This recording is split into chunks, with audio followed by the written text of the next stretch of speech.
के बारे में अभी रेड्डी जी भी बोल रहे थे कि आज हमें 5 करोड़ रुपया मिला।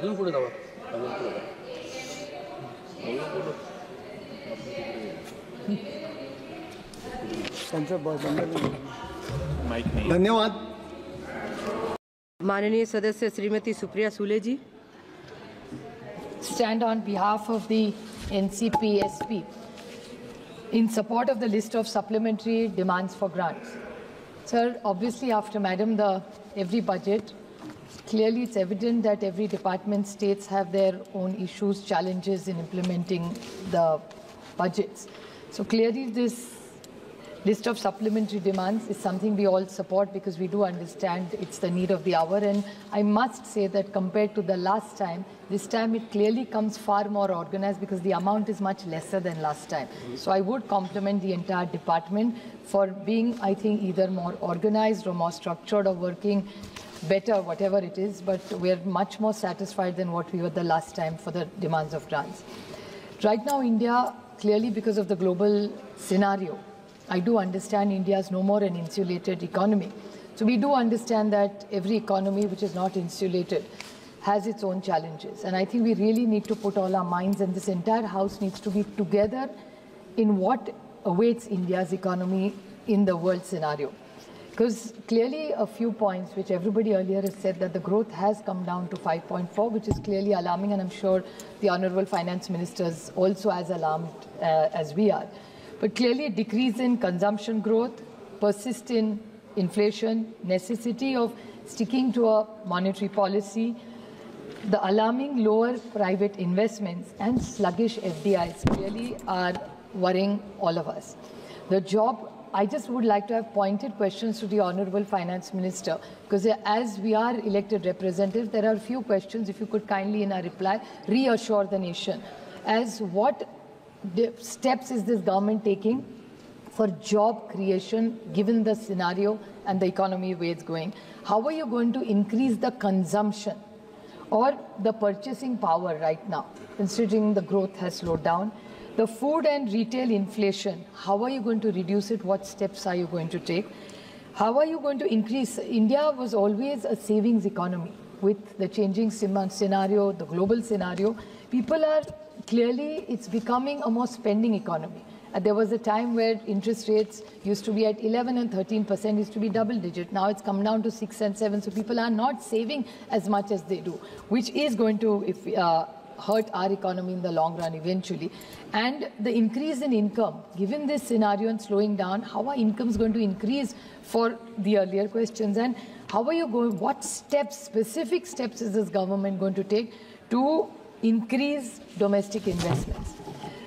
Earlier when she brought in the bill for banking, which we all supported, I even brought out an issue of the NBFCs. I would like to ask, just out of concern, that NBFCs are encouraging, they are growing. But there are a lot of deposits which people put. Is there a regulator that she has in mind for all these NBFCs? Because these are people, these NBFCs reach the last person. So it has to be regulated. So what are the checks and balances or mechanism that this government has in mind so that they all feel very safe and secure like normal banks do? So that's my first question. The other question I'd like to ask the Honourable Finance Minister is, we have a huge unorganized sector in this country.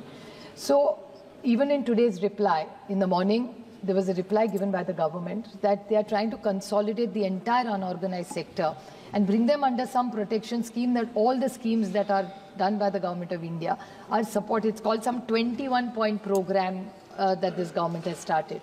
So if there is a huge unorganized sector even today in India, how are you going to consolidate, and is there a timeline for it? Because today you have said you've got about 30 crore people under that scheme, which is not clearly covering all the unorganized sector. So what steps are you doing? And there has to be a timeline. I am not taking away from the intention of the government that you really want to take everybody, which is including the gig workers, the domestic help, all these are even today unorganized. So do you have a plan to bring every Indian who fits in the unorganized sector to come into an organized sector which will eventually help our economy? The fiscal deficit, which a lot of people have spoken about me, but I would like to ask her about, is that you keep talking about a $5 trillion economy, which a size of our economy will reach $1 trillion quite easily. I don't think whether they were in power or we are, we would reach $5 trillion economy just because of the size of our country.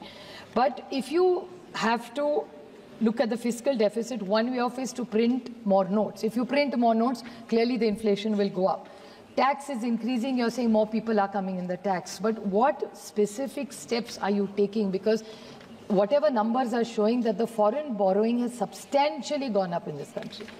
So how is this government going to manage this fiscal deficit the way the global scenario and India's economy slow down? How are you going to push growth? And the current account deficit, this is another very important question, because exports have gone down and imports have gone up. So if one side you have exports going down, imports are increasing. So how is this current account deficit going to be managed given the global scenario? I'm not blaming you for imports going down. I do understand, no, I'm not an economist, but I do understand that much that given the global scenario, the exports have gone down. So what steps is the government going to say? Because I think the entire reply of the Honorable Finance Minister will give the confidence to this country which it lacks right now because of the war going on. What we hear, President Trump's administration is going on about tariffs. These things come into newspapers and it clearly affects the markets.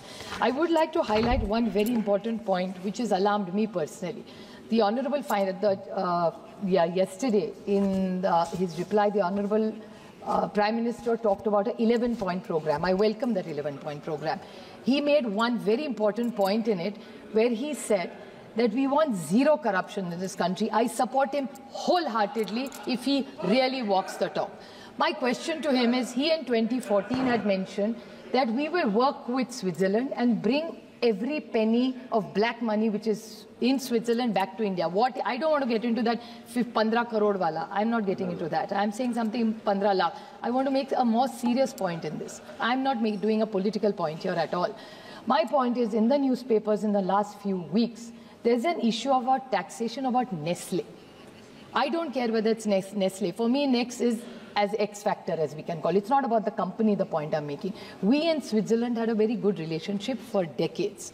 We have worked with them. You have talked about economic issues with them, bringing black money from there, all that. So you had committed to the nation that we will work closer with Switzerland and get all that information and bring that money back to this country. My question to this government is, they were a most favored nation for Switzerland with this entire run-in with the Nestle company. And after that, when Nestle was, in 2 minutes I'll mention, it's a very important issue and nobody else has raised it so far, and it's really important, I feel.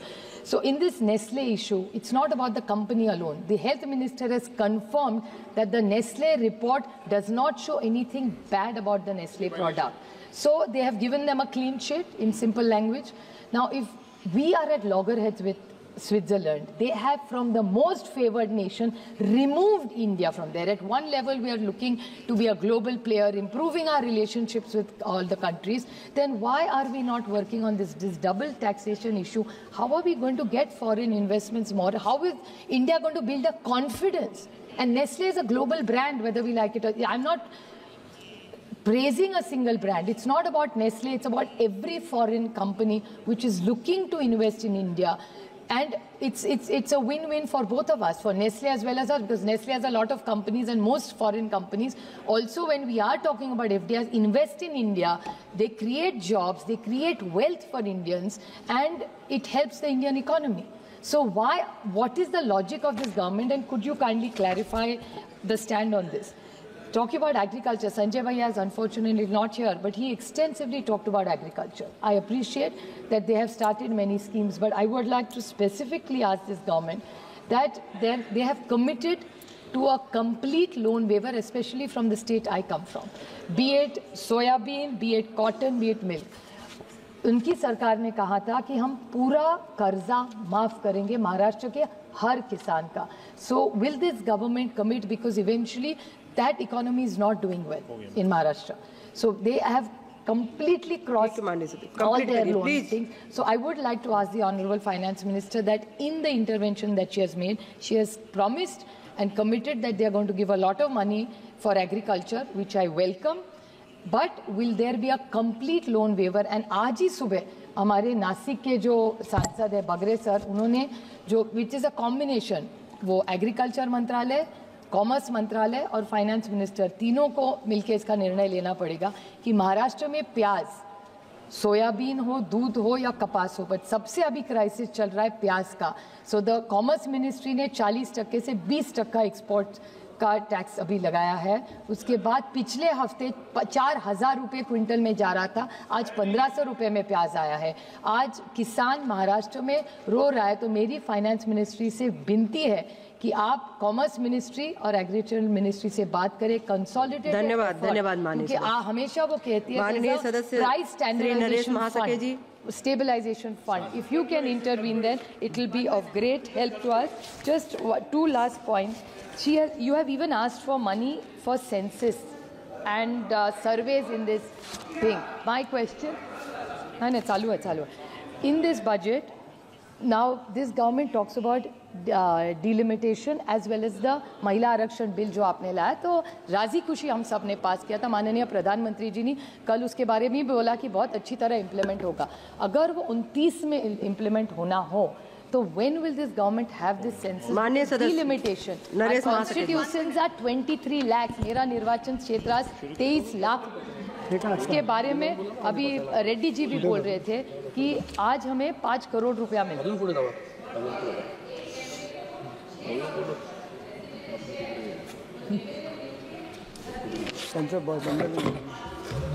धन्यवाद।